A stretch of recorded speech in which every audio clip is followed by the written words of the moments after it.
From unknown parts of metropolitan New York City, I am the hip, and this is Lip. Hello. Good evening, everybody out there in Hipster and Lip Nation. Yes, that's right. It's Hip and Lip coming at you on this. For us, it is a Tuesday evening in unknown parts of metropolitan New York City. So, again, good afternoon, good morning, good evening, whenever you might be listening, as we are approaching Memorial Day. Hooray. Yes, summer's coming. Who cares? Whatever. As so much going on in the sports world. Our Rangers are gone, or your Rangers, whoever's Rangers they are gone. Oh, well, too bad for them. Mets keep free falling. Yankees are hanging tight where they are despite injuries, and the Mets are a complete mass unit right now. And the Mets are all in. The Mets are all in. Yes, all in. Oh, yes, indeed. And, of course, NBA, NHL playoffs, the whole thing. And, yes, away we go as our president continues to run our country into the ground. But if we survive till next week, if our country doesn't explode, well, join us again next week then, indeed. All right. We are a New York sports podcast, and the Lip just gave you the good summary of the last week and the week ahead, and we're going to break it down right here, right now. Yes, there's hockey that's still going on, of course. Maybe it's not hockey, oh well, but it's still pretty good playoff hockey. We had 2 Game 7s following the Rangers elimination Game 6, the elimination game that concluded their season. Wah, wah, wah. Oh, well, too bad. And, yes, the NBA playoffs, do we start to carry it? Maybe a little. Oh, on Sunday, it looked like we might have something interesting brewing, but no, not quite so much. Oh, well. And, yes, Game 2 tonight, and we already know where that game is heading with Game 1 of the Eastern Conference Finals starting tomorrow, Wednesday. Look, we got to talk about Mr. November, number 2, Derek Jeter, number 2. The Jeter. His number can now not be used by another New York Yankees player, active player, for the remainder of history.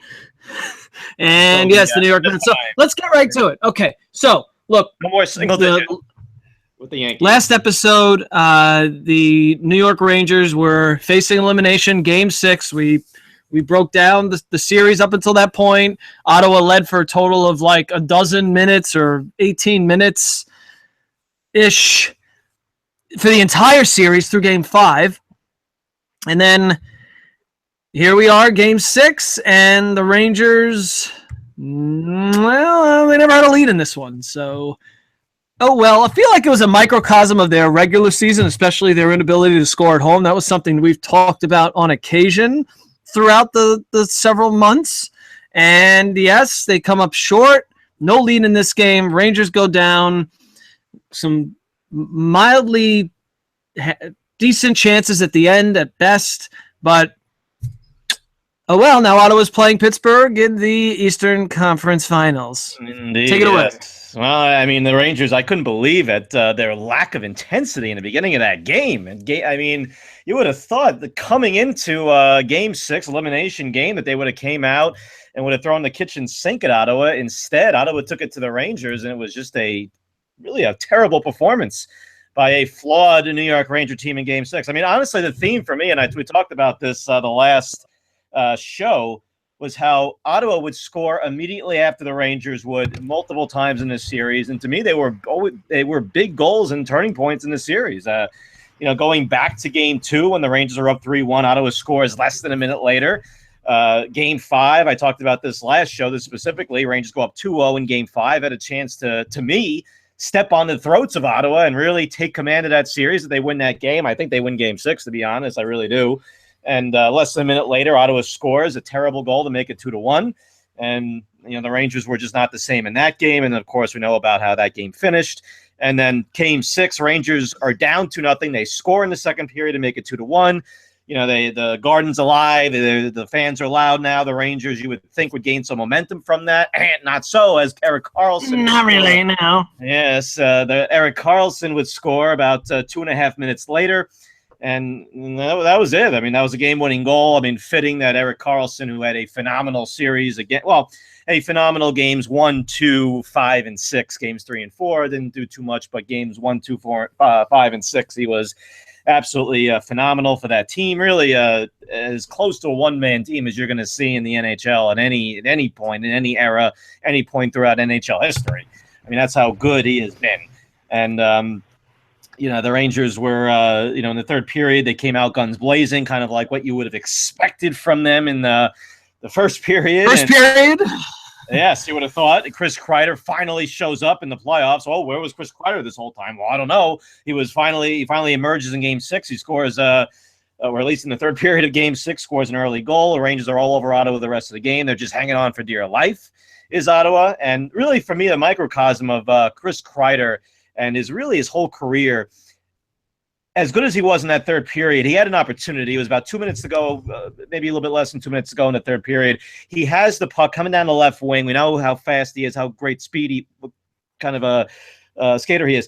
And he comes in on the left wing, full speed. He has a chance to go in strong and hard on the goalie, an opportunity to drive to the net, create a scoring chance for himself. Instead, he goes around the net, circles around the net, doesn't turn into anything. No good scoring chance for the Rangers materialize on that play, but he had an opportunity to take the puck to the net. He declines, and to me, that was really a microcosm of really his whole career, Chris Kreider, just never showing enough aggression, never showing that drive, that determination, despite his incredible talent and despite the fact that he is as much a physical specimen as anybody in the league, and just size and speed and everything else, skill. And the Rangers go down, and really, this one should burn Ranger fans. It really should.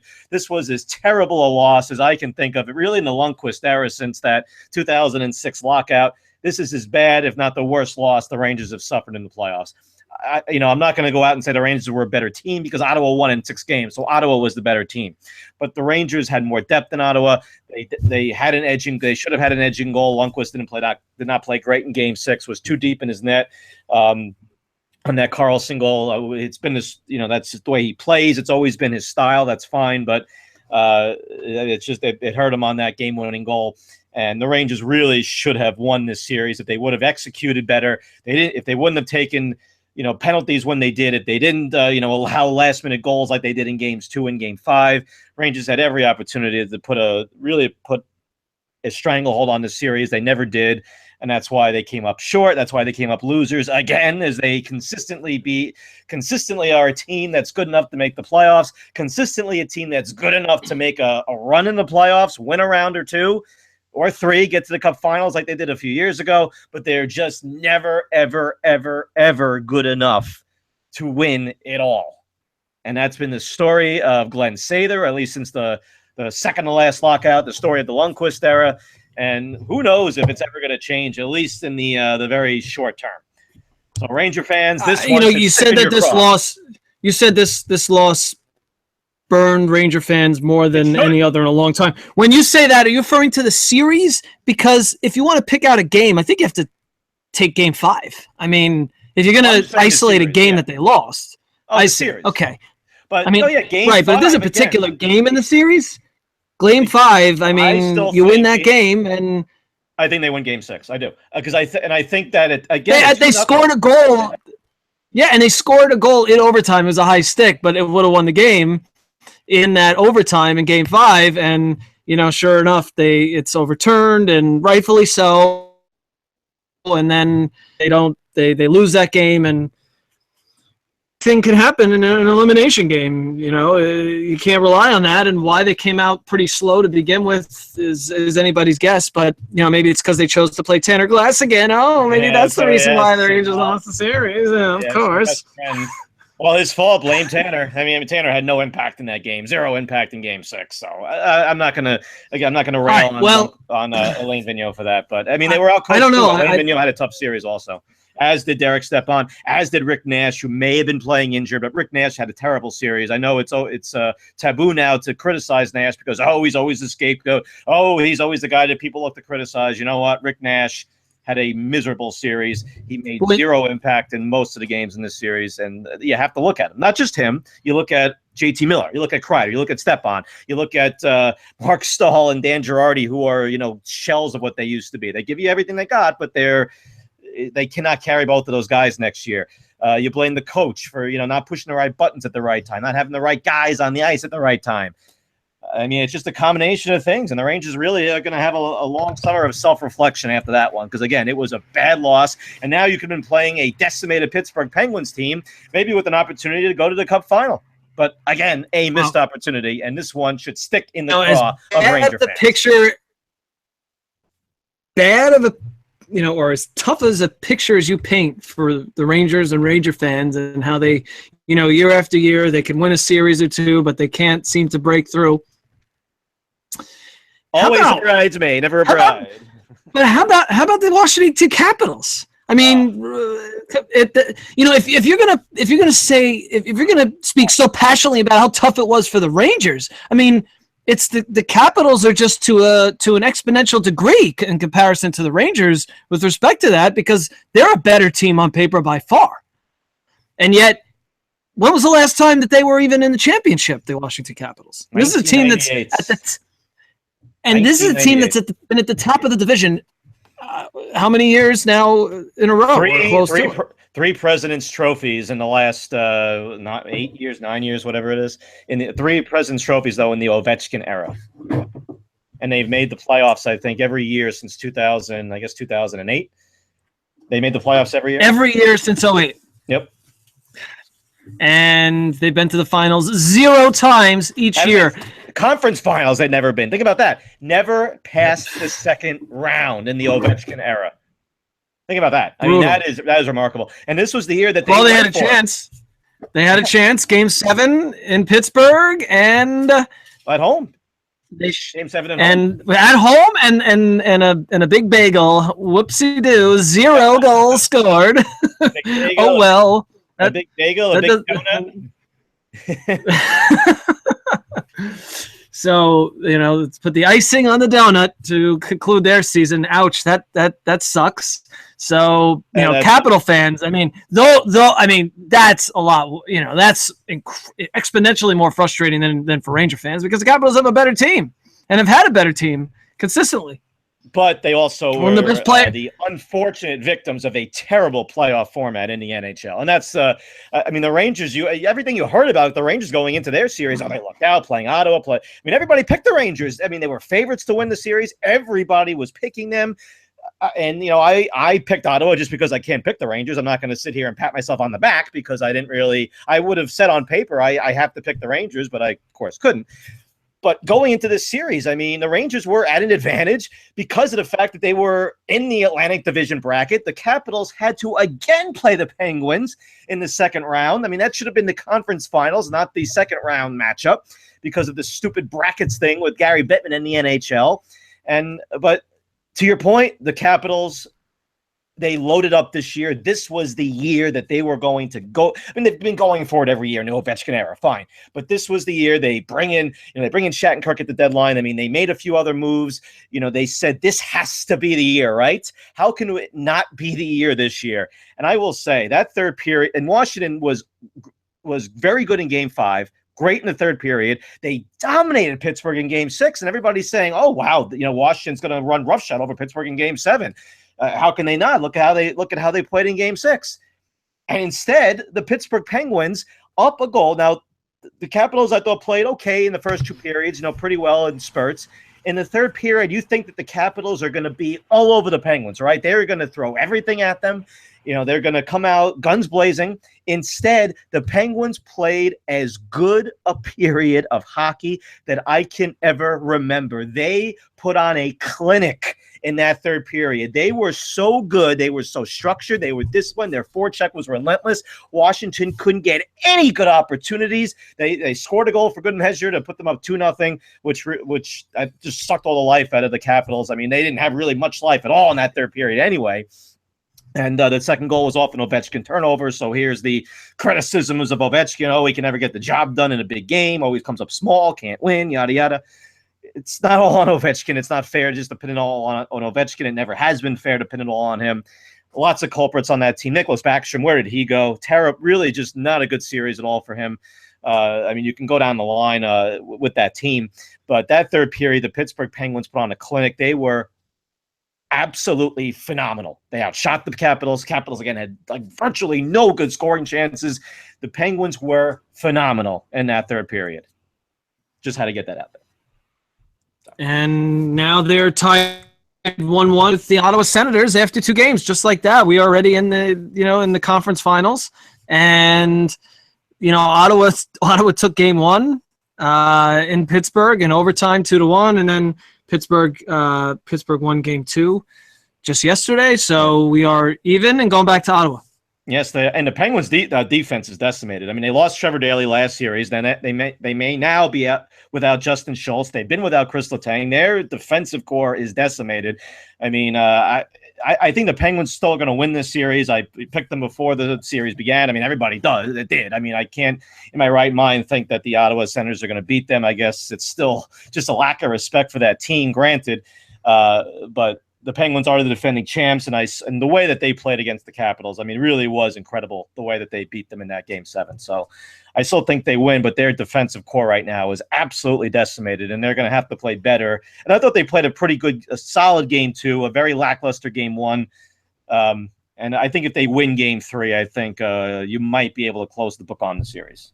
Maybe a little bit of an overstatement. Is there much talk about Crosby and his concussions, and is he one hit away from being out for a long time? I mean, he took a shot to the head on the cross check in the series against the Capitals. What, he missed 1 game or something? I don't. Yeah, just the 1 game. That dude's been. And then he suffered many concussions and collision in Game 6. So you're right. Yeah.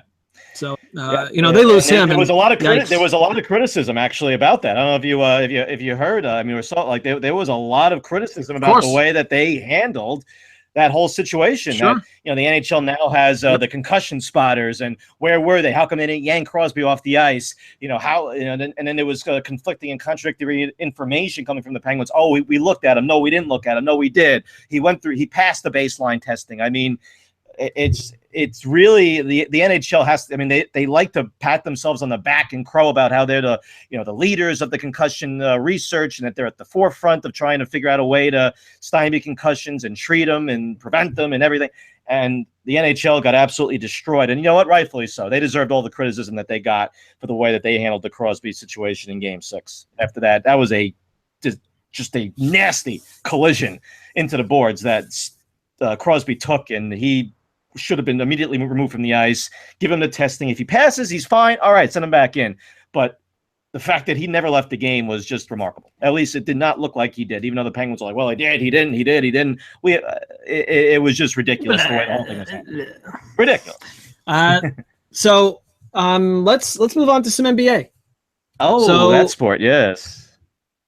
Yeah, we're now at the... Well, what about Ducks Predators, though? Go Preds, go! Just want to reiterate that I am rooting for the Predators. Go Preds, go! Series is at 1-1. Game 3 is on as we speak, tied up in the third. So there you go. There's your update.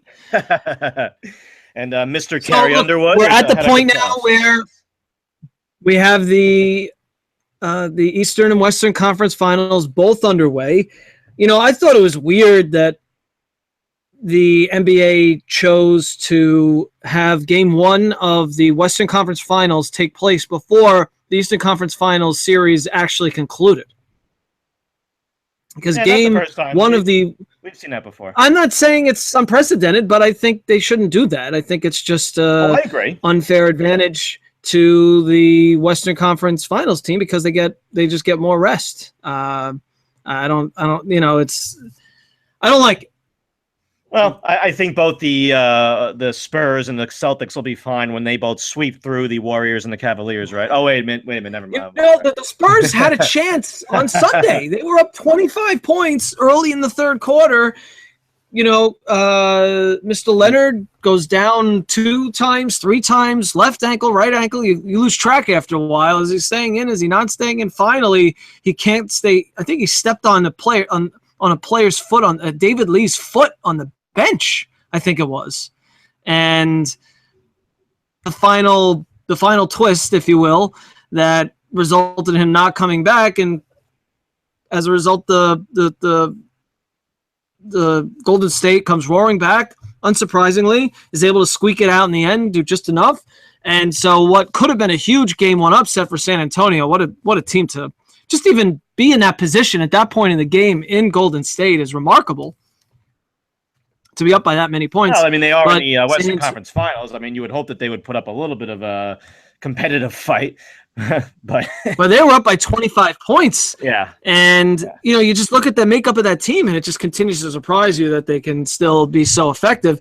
Nevertheless, they lose, and then now they're about to lose Game 2, barring a 28-point halftime comeback. That's happening. I think the game is pretty much over, I would say. So it looks like it'll be a 2-0 lead for the Warriors. Yeah, well, Pachula, I mean, after the play that Leonard finally got, went out in that game, coming down after he shoots the ball, comes down on Pachula's foot. Pachula kind of got his leg in there, and there was a lot of outcry from the Spurs. It was a dirty play. Leonard didn't think so. He said no, it wasn't dirty. Popovich had a different opinion. Just seeing the replay, it's a reckless play. I mean, just when you're going to be stepping forward that the guy's coming down, he's going to come down on top of you, whether he actually lands on your foot or not. It's a reckless play. You don't like to see it because it can result in what we saw. Now, I mean, Leonard was a ticking time. I mean, his ankle was a ticking time bomb. I'm sure he was probably like he could have breathed on him and he would have went down and would have been out. So. Like a feather probably could have hit it. He would have went down. I mean, that's that's a how feather. Yes. Yes. Maybe a Randy Johnson fastball explodes a bird or something that's flying, and the feathers fall on top of his ankle. And, oh God, my ankle! So helpful with the feather lip. Such a helpful description of the ankle with the feather. yes. Man down. It's all so much clarity now. Yes.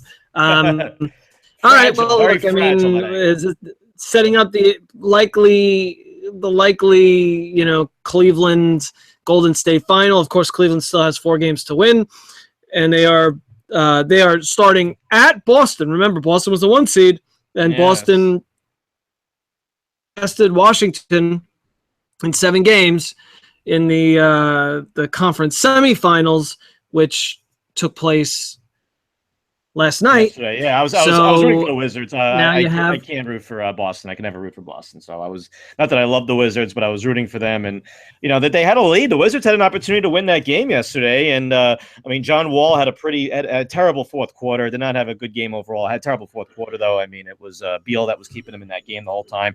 And Boston, when you have a guy come off the bench like Kelly Olynyk and scores 26 points on shoots 70 whatever % from the floor, and I mean couldn't miss yesterday, and Washington's defense was terrible in that game, but they're not going to be able to rely on Kelly Olynyk to win the series against the Cavaliers. It was funny, they kept Olynyk was the guy that was embroiled in that thing with who was the other Wizards player? I forget his name now. For the life of me, I can't remember his name, but he was embroiled in that little brouhaha where he delivered a blow to the Wizard player, and he came up and shoved him down and whatever. They kept cutting to him, though, every single time Olynyk hit a shot. They cut to the Wizard player, forgetting his name. But, so the Wizards, valiant effort. It would have been nice to see Wall maybe, give LeBron and company some fits. But Boston, I don't know what you think. Boston, to me, has really, if they win a game, I think you'd be, if you're Boston, you're ecstatic if you win a game. I think they're legitimate happy to be here. Maybe if they, win game 1, you can have a little fun from there, especially if they win the first 2 games, then you can have some fun. But if the Cavaliers win tomorrow night, I think you can just be like, all right, well, why even bother? Get us to the finals. Just get us there already so we can just get that over with. Great. Just get us to the great product that's been handed to us all season long. Yes, exactly. What we knew has been coming. Yes. Since Game 7 of last year, we knew exactly what was coming again. Exactly 1 year later, or 51 weeks later. Just get us there, just please. Now, let's move on to Mr. November, because it's May 16th technically as of right now, as we discuss Mr. November. So on Sunday also was the retirement of the captain. Number two, Derek Jeter. Number 2. And listening to I had the chance to catch some Mike Francesa in the car on Friday, so there was breaking down his ranking of the Yankees of all time, because it's very important discussion. It's such an important inspiring debate, because it just just up in the morning and think about how awesome your day is going to be until you get to that point where you have the opportunity to break down all the different Yankees and the order that you get to rank them in, because that's just such an amazing discussion to have. And the people that are listening, I'm sure like 80% of them never even saw like any of those guys play, with the exception of Jeter. Maybe Mantle. Oh, I remember when I saw. Well, maybe they caught a little bit of Yogi. They caught some Yogi Berra too, I'm sure. Oh, Yogi Berra, yes. Oh, I remember back in my day, Babe Ruth. Oh, yes, he was such a phenomenal left-handed hitter. Oh, his power to the gaps was amazing. What's even the point of like doing a ranking other than to have a discussion like of comparing players? Whatever, they're different eras. I mean, talk about Jeter onto himself and what he did at his time. For his, was it almost 20 years with the Yankees. So, the dude went out on top, having a game, a walk-off hit in his last at bat ever at Yankee Stadium. His 3,000th hit was a home run. How many championships did he win with the team? 5. What were your thoughts of Jeter? Now, of course, remember, everybody, I think, we talked about this very, very early on in Hip and the Lips episodes, but of course, the Hip is a former Yankee fan. It was not very hipster to root for the Yankees, but he was a Yankee fan in the days of Derek Jeter. So, the diehard listeners already knew that. Yeah. Okay, I'm just wanted to reiterate. So, want to get a former Yankee fan's thoughts on the great number 2. How great was the number 2, Derek Jeter? Would you say that he was one of the best players of all time, the best Yankee you ever saw, the best clutch hitter ever? Which one of those perfectly fits? Derek Jeter was just a guy that you watch play that is somebody who you want to aspire to be. Not just on the field but off the field. And of course, the work ethic. The supermodels, every one that he's a lot of work ethic to hang out with those supermodels. From Mariah Carey to Minka Kelly to Gabrielle, wasn't it Gabrielle? It was like he could say and do. He could say and do no wrong, and he would go out of his way to achieve that without putting down other people. And, because it was all focused on getting the most out of his opportunity that he was given. And could a role model serve to young, aspiring athletes than that, or just non-athletes, just, sports fans. So, look, was he the best player that played on all of his teams? No. There he was. Sometimes retiring a number is bigger than what the stats show. And look, you can point to the stats and the team accomplishments that he had, but he was in many ways he was above the game in a selfless way. And you don't see too many players come along who exemplify that. So, that's really a large part behind why he's so revered and why his number's getting retired. Not because he, hit so many home runs or, filled up the stat sheet among the best. He, at his position, he was like, when you consider his position, okay, now you could start to argue, was he the best player at his position? No, Alex Rodriguez was during the same era. But at the end of the day, who more's number would you want to retire as a Yankee than his? You think of it that way. Yeah, well said. I think everything that you said absolutely, resonates with people, especially, whether you're a Yankee fan or a baseball fan. Well, here's what I'll say about Jeter. And I have certain memories of Jeter growing up. Obviously that 96 team, and, we can reminisce, we could be here all day. Reminiscing about Jeter, but I think, you put it perfectly. He was never the best at at his position. He was never one of the best players in baseball. He was never, he was rarely an MVP candidate. He was that one year where everybody thought he should have won, was it 2006 when he batted 340 or whatever. But, he was always looked at as a guy that obviously portrayed himself with grace and dignity and class, always said the right thing, was never a guy that put himself above the team, very much in stark contrast to a former teammate and friend of his, Alex Rodriguez, who, came here, and it was never more apparent that disparity between the two personalities when they played together side by side. And everybody, Derek Jeter was always the beloved Yankee, and A-Rod can never be that guy as he always tried to be. But it's not about A-Rod. But my point is that Derek Jeter, like you said, there's very few athletes in the history of really any sport that's spoken about with such reverence. But Jeter also, and I'm going to say this too, Jeter benefited greatly. Now, Jeter has he's basically building a business. He's building a brand, an entity, Jeter Incorporated. We've known for years that Jeter has, he's always said he never wanted to manage. He didn't want to go into TV. He doesn't have the personality to be in TV. So what's he going to do? Well, he's going to buy a baseball team, which is something that's been rumored now with the Florida Marlins. We'll see if that happens. But what he has built and what he will continue to build would not have happened if he did not play for the Yankees, did not play for those great teams that won, it seemed like, every year in the beginning of his career. And because he was a part of those teams, he's now able to build a brand that is really only a few other athletes in the history of sports have built. Guys like Michael Jordan, guys like Tiger Woods, guys like LeBron James, Peyton Manning is, I guess, trying to elevate himself to that. I mean, only, a few guys, but those guys I just mentioned were always the best at their craft.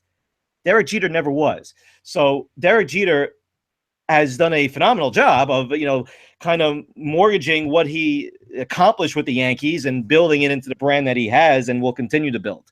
So I give him credit for that. The one thing about Jeter, though, you never felt that you got to know him or really what he was thinking, what was going through his head. He rarely showed emotion. He always came across as a little bit, almost like aloof at times. And, just kind of, he in interviews was very reserved, very guarded, always, gave you the cliche answers. And, that's part of, his persona, his image. And I think a lot of people admired that about him because he, again, always came across as a team first guy. And I think he legitimately was. And, he always, again, was a big part of the teams that won the championships in the early going and then in 2009. And like you said, he was a role model, a guy that you can look up to, especially considering the guys that we have railed against for certain infractions, whether current Mets or Yankees or other guys. Jeter was never, ever embroiled in anything like that off the field. Maybe a few tax issues, which I'm sure you can speak on a little bit if you wanted to, but we don't have to do that. But other than that, Derek Jeter was always a guy who was looked at as being spotless off the field and on the field, and always played the game hard in the right way. in the discussions about Jeter, I'm just going to get this in there. You're not the first to mention this perceived blemish of tax issues. Like it's like he deserves to go to jail or something. I think it's. I don't know what it was. I knew of something. I think it's far overblown. I think it's far overblown, and I don't think it should be considered a blemish in the slightest. The basic backstory is that he claimed that he was not a resident of New York for tax purposes while he was on the Yankees. It was an aggressive position because he bought a huge home in Tampa. But, New York State's going to say, well, how can you, you're the face of the New York Yankees. How could you not be a resident? Because the significance is if you're a resident of New York, you pay tax on all your income to New York State. Whereas if you're a resident of Florida, you pay no income tax to Florida on your income. Now, look, even if he gets the benefit of not being a New York resident, he still has to pay New York tax on the income he earns while he's playing in New York. So it's not like he's fully, he's on the flip side of not having to pay any tax to New York. It's just all the games he plays outside of New York. If he's not a New York resident, he won't have to pay tax on the income to New York on, if that makes sense. Long story short, calling it tax issues, he was audited. People that make the amount of money that Derek Jeter makes get audited all the time. Anybody that followed the presidential election knows that people like Donald Trump get audited all the time. That is not an overstatement. So he had an audit and it got settled. All right. Big deal. Right. No So blemish. what? No blemish then. Okay. I mean, I knew. Okay, it was a story at one point, but some might say, well, look, he should never have tried to take the position. He was not a resident of New York State. I say, he's entitled to if he thinks he had good, tax counsel and had some good arguments. I'm sure he had good. Was it a tough argument to make that you're not a New York resident if you play in New York for the New York Yankees and the face of the Yankees? Yes, but I don't consider it I don't think it's fair to taint any of the celebratory aspects surrounding the retirement, because I heard Boomer Esiason mention it on the air during the show. I didn't hear anybody. It was in the back. They didn't go into it at all. He just briefly said, and he has tax issues, and I almost called the station to question him. I don't know. It was like 6:30 in the morning, and I was driving out to Long Island, and I just didn't feel like getting into it on the phone. But there was no extrapolation on what he meant by that. It's not like he was hiding income and not declaring it or anything like that. Nothing along those lines where you're looking to go behind bars. So I think we should move on. All right. It was a good, a little odd. I will say at the ceremony that he didn't really have a speech, and I'm not saying that you necessarily had to have like all these prepared remarks or whatever, or bullet points. We know that our president doesn't like to do that, so maybe he's taking the page out of our president. Just kind of shooting from the hip a little bit, or shooting from the lip, as I may say. But I thought that was a little strange. Just kind of like, yeah, thank you, Yankee fans. Thank you. I mean, I just hope he really appreciates how. You think it can't be lost on him. How can it be? They've been chanting his name forever. So you just hope that he really appreciates just how much Yankee fans have loved him all these years and will continue to love him. And you hope that he at least stays, even if he buys the Marlins or whatever, you hope that he can at least stay somewhat involved in the organization, come back for old timers days even not every year, every now and again, and, still continue to be somewhat of a face of the team. He's still alive. I mean, all the other Yankees are dead. I mean, going back to, Ruth, Garrick, all those guys are gone, long gone. Barrow recently. So, I mean, Jeter is the last guy, and who the hell knows when another number will be retired. Maybe in 99 will hang from the rafters one day, but that's years down the road. So hopefully he stays involved with the team and, stays at least has his face out there for Yankee fans to be able to see. So, all right, let's move on to the current team. Well, one more thing I just want to add: Mr. November on the plaque. Well, what's the deal with that? Well, why did they have to put Mr. November on the plaque? Because he hit a home run in November once, and Michael Kay won Mr. November.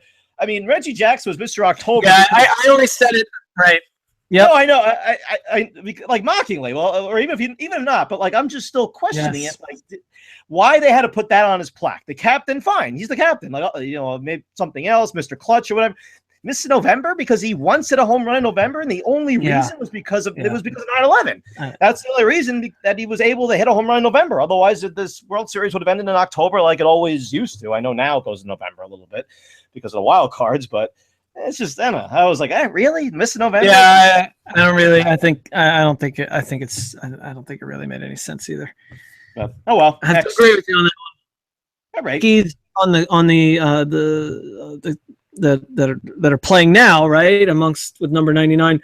So another comment that I heard on sports radio is that the starting rotation has a lot of work to do. They've come back down to earth, a few of them, a little bit. But you know what? I was thinking about a counterpoint to that comment. All right. In the American League, how many teams off the top of your head, current starting rotations, healthy, current pitchers who are on their rotations, would you rather have right now? Well, of course, the ace is ace. The ace is ace in Houston, Mr. Lance McCullers. Come on. I said rotations. I didn't say Houston is a team whose rotation I might rather have than the Yankees currently. That is one that immediately comes to mind. Can you think of anybody else? I mean, David Price is coming back in Boston, right? I mean, Sale. He's not healthy. Nope. I don't count David Price. He's not pitching. I'm saying healthy rotations right now. Well, I mean, Chris Sale is striking out everybody. Was he striking out like 80% of the batters he faces? So you want the whole rotation because of one pitcher? No. I mean, once Price immediately, does come back, it'll be. Yeah. But other than that, but you know what? Injured pitchers always take longer to come back than they're projected to. So I never put stock into when they project the starting pitcher is going to come back. If they're like predicting 4 weeks from now, it almost always takes longer. So that's why even for fantasy, I hate trying to buy an injured starting pitcher because with the rehabs they always take longer. They always do. Yes, I've been waiting for Junior. Fine. I mean, you make the point about Boston. Fine, you make the point about Boston, but David, again, back to the Cleveland. I mean, Cleveland still has good starters, right? I mean, look, who's Cleveland, the Indians. So Kluber's injured. Remember, he's on the DL. All right. Salazar. It's easy. Salazar let up 4 home runs today. Did he really? Yes. Carlos Carrasco left his start yesterday because of pectoral tightness after 3 innings. Oof. I'm telling you, right now in this league, starting pitching is completely decimated. And look, I don't say that I like the Yankees rotation. That's not my point. My point is when you put the rotation up against the other rotations in the league, it doesn't look so bad. What's amazing? Look, when you isolate it to pitching everywhere has been down. What's that? Pitching everywhere has been nationally. Yes, yes, it's been down. Look, the Nationals probably have a rotation that you'd want more than the Yankees with Scherzer and Strasburg and a few of the other guys they have. That's a rotation you would want over the and you can't even say the Mets now. Beginning of the year, you'd rather have the Mets rotation than the Yankees. But now, story. The Mets. We'll get into the Mets. I didn't want to transition it there, but I'm just saying, Tanaka got destroyed on Jeter retirement night. Just his work. You thought his opening day start was bad. They pummeled on Sunday night, letting up 8 runs in less than 2 innings. I mean, what's amazing to me is that who would have thought that the Yankees would be where they are right now? They're sitting 9 games over. We're about to go 10 games over 500. And if you would have said to us at the beginning of the season that the Yankees would be 10 games over 500, however, Masahiro Tanaka would be pitching to a 6 ERA, I would never have believed you for a second. I would have said, I mean, in order for that team to have any success, he's going to have to pitch, like an ace, like a legitimate ace. And he's been anything but. I mean, I know he's pitched a little bit better, and he just had the bad, awful start. He had 2. Look, Sunday. You take out his 2 really bad starts. I mean, it's taking out 2 really bad starts, but not that he's been dominant. But I know, but I'm not saying he has been great. But it's for pitchers, it's still a small sample size. We're a quarter of the way into the season. You're talking about 7 starts maybe per pitcher to this point, roughly. Maybe 8. It hasn't been. It's still a pretty small sample size for pitchers. Yeah, no, I understand that. And, but look, their hitting has just been otherworldly compared to what the expectations were. So, and that's despite Gary Sanchez and Greg Bird doing pretty much nothing. But here's a question now: with Chapman being out, so now Chapman's out a month. Yep, now their bullpen's going to get very taxed, and it's going to be more. And mark my words, more than a month. I'm telling you, these month things are. It's if you go back and look at these longer term injuries for pitchers, when they say it's a month and a half or 2 months. It always takes longer, especially with arm. Yeah, I mean, it's a shoulder. It's parts of the arm. So it's not going to take a month. It's going to be more. It's going to be longer. He will. I would be surprised if he's back July 1st.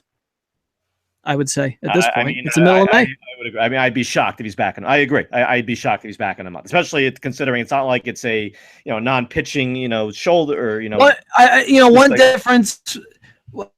A difference is that they don't have to get. They don't have to build up their stamina again like starters do. With starters, if they're going to miss a month, they have to get stretched out. They call it, right. They have to get 2 or 3 rehab starts so they get built back up to 100, throwing 100 pitches. Relievers don't have to get stretched out quite as long as starters do, so it's not as a pronounced. That's a good point. Longer, prognosis than it is for starters when they give it. But still, they're not gonna rush him back. And yeah, I mean, look, it's gonna stretch their bullpen thinner. I mean, they had it great with Betances. I mean, Betances was pissed off in the offseason because of how his arbitration went. But I mean, the role that he'll earn fills, his money now in Randy Levine's mind. Now you'll actually earn your money.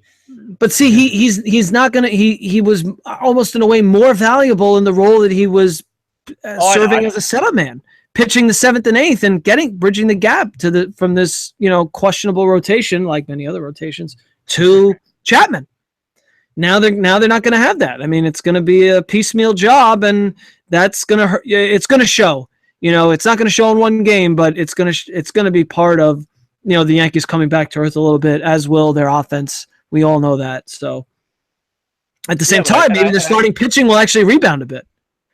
Maybe, but I think you're going to see now you're going to see the warts and the flaws in that Yankee team because, I mean, like you said, their hitting has just been off the charts and it's got to regress. It's got to come back to earth. It's just the law of averages is going to catch up to that. But some of the guys that haven't been playing well, maybe possibly, you're right. Sanchez offset that. So Gary Sanchez could get hot. You're right. I mean, Gardner's been setting the world on Chris Carter's Carter will hit a little bit here and there. He's a very streaky guy. So I think some of the highs will be offset by the coming down of the guys who are on highs will be offset a bit. Like Brett Gardner's finally turned it on. But their bullpen has been phenomenal. I mean, their bullpen has been so good. It's pitching to a 2.36 ERA. I mean, that their bullpen has been absolutely just incredible. And they rely so heavily on that bullpen. I mean, in addition to Chapman, like you said, Betances and Tyler Clippard and Adam Warren. I mean, everybody has been contributing. Tyler Clippard has a 1.08 ERA, and Jonathan Holder 1.69. I mean, and if you want to say that why shouldn't they continue that? That's fine. But, now they're going to be pitching, more important, maybe stressful innings, and they're going to be getting more important and tougher outs. So that means that they're going to, be tested here, and maybe they'll pass the test. They'll withstand the test that they're going to get. But without Chapman at the back of that bullpen, anchoring the back of that bullpen, and Betances has not been good in the closer role in his career so far. He did it last year, was not very good. So we'll see if he can make the transition and the adjustment. But I mean, they rely very heavily on that bullpen, and the starting pitching, maybe, it can serve a little bit here, and Pineda will continue to pitch well, and Tanaka will finally, recompose himself, and Sabathia gave him a good start tonight. That's fine. But, I mean, the strength of this team we know is the bullpen and their hitting and their starting pitching. You just say, give us some innings. Just pitch 5 or 6 decent innings. Just do that for us, please. And especially now without Chapman, they're going to be really be relying on that starting rotation to give them some innings. Because if not, they're going to tax that bullpen, and it'll hurt them in the latter months of the season. Even if it doesn't hurt them right now, it will in August and September if they're battling. At the same time, I feel like a lot of other teams are going to be in a similar situation with relying on their bullpens because so many other teams have terrible starting rotations. No, you mean like the Mets? Yeah, look, so let's get into that team. So do you know offhand who started tonight for the New York Mets? Yeah, was it that Milwaukee pitcher? Brewer reject who cast off? What was his name? Malone? Tommy Malone. Who would have thought on May 16th, 17th season, that Tommy Malone, and it's not like a starter needed for a doubleheader. This is on a Tuesday night, and the Mets did play last night, but I mean, just a regular third in the rotation goes to Tommy Malone. What more do you need to know about where this team is right now? Plus, their closer is maybe out for the year. Familia's maybe done for the season. He probably is. I'd be shocked if you see him. So what more? I mean, it's just beyond brutal. I mean, it's just a really unfortunate situation. They would be lucky to play 500 baseball for the next 2 weeks. Well, luckily for them, though, despite, and again, who knows if they could even tread water here? They have so many injuries. They're begging anybody to give them a couple innings at the start of a game, whether it be Malone, like you said, or it's just unbelievable just how that rotation's been decimated. Harvey, who knows what's going on with him? after another terrible start last Friday.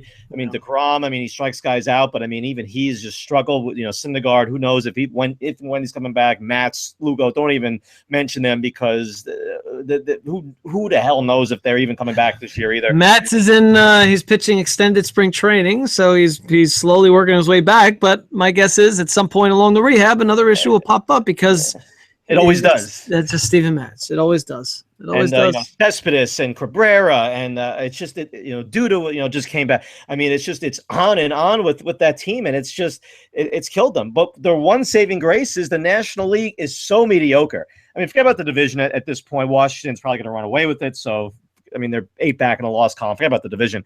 But that rest of that National League is so mediocre that they may have a chance if they can hold, tread water, withstand, the injuries, get some guys back, beg anybody in that bullpen to, not give up a home run on the first pitch, throw a 92-mile-an-hour fastball down the middle that gets hit 420 feet. Just please don't do that.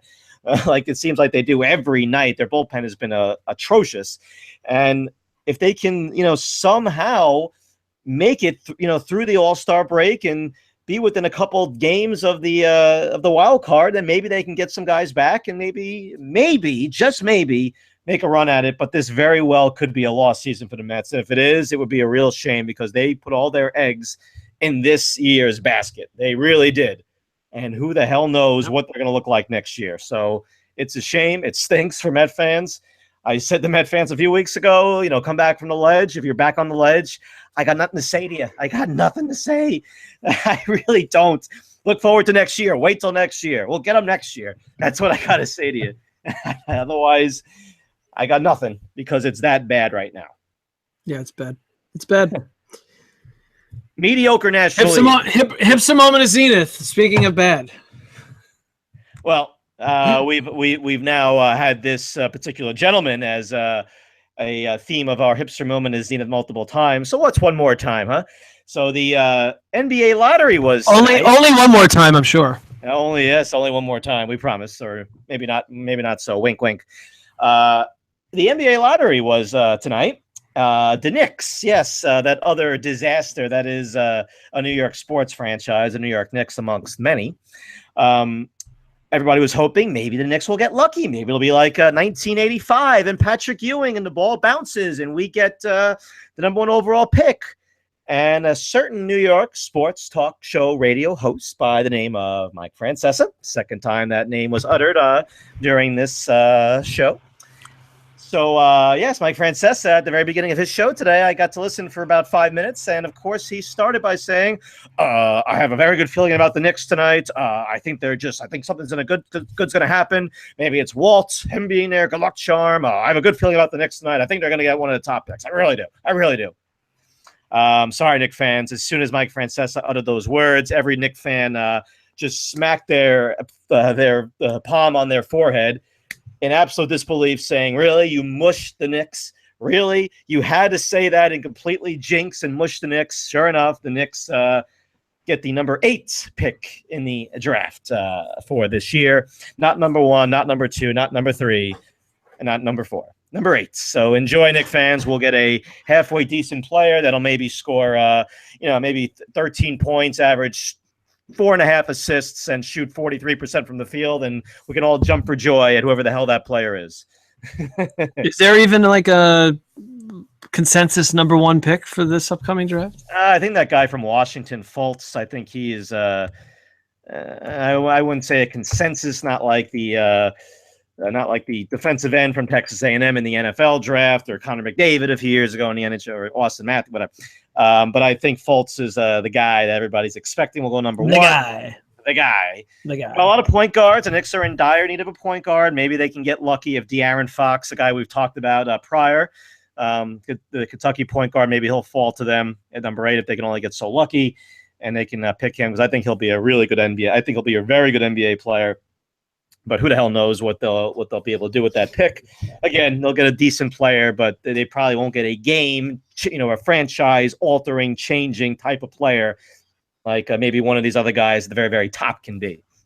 Although, there's no LeBron this year. There's nobody there's no Anthony Davis, there's no LeBron, there's nobody like that coming out of the draft this year. So it's not like, oh, we could have gotten, the next great superstar. No, there's no superstar in this draft. So, oh well, Mike Francesa mushed the Knicks again, or Nick mushed another New York team, as he's accustomed to doing, and whereas we as sports fans are accustomed to in this town. So, all right. Next, also, before we get to the very last segment, I just want to take a moment to, I guess I'll do it right now, wish our lead creative consultant, we've mentioned him on our program multiple times. I'll mention him today because it is his birthday today. Yes, happy birthday, lead creative consultant, turning 33, I guess, right? Something like that. I don't know, something like that. I guess. We were talking, maybe we have another 40 years to live, so we're just that much closer to our collective demises. So with that, that'll take us to the hipster beer of the week. Of course, everybody's favorite segment, yours and mine. What do you got brewing for us today, Mr. Hip? Yes, we have a mention of a brewery that has never been mentioned before on this show. Too. We never mentioned and it's New Jersey. 3 threes. So it's not. Oh, you tricked me. Numerical. It's not numerical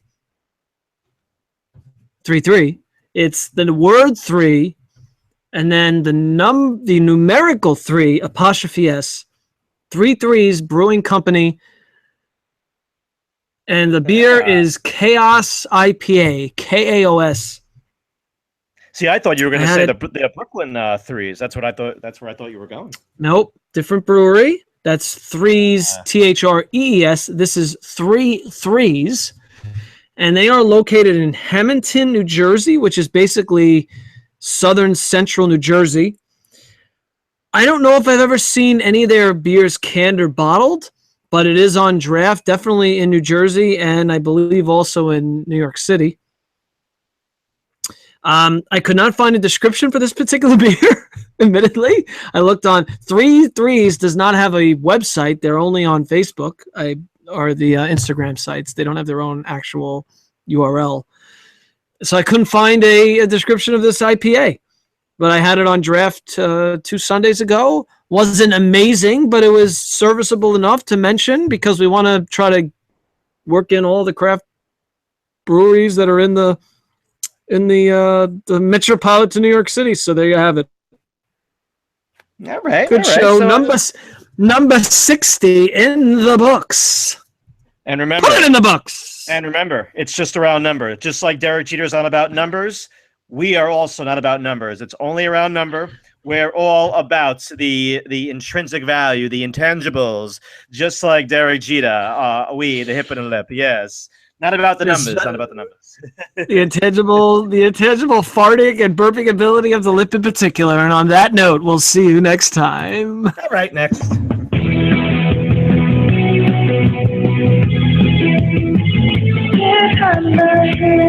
And the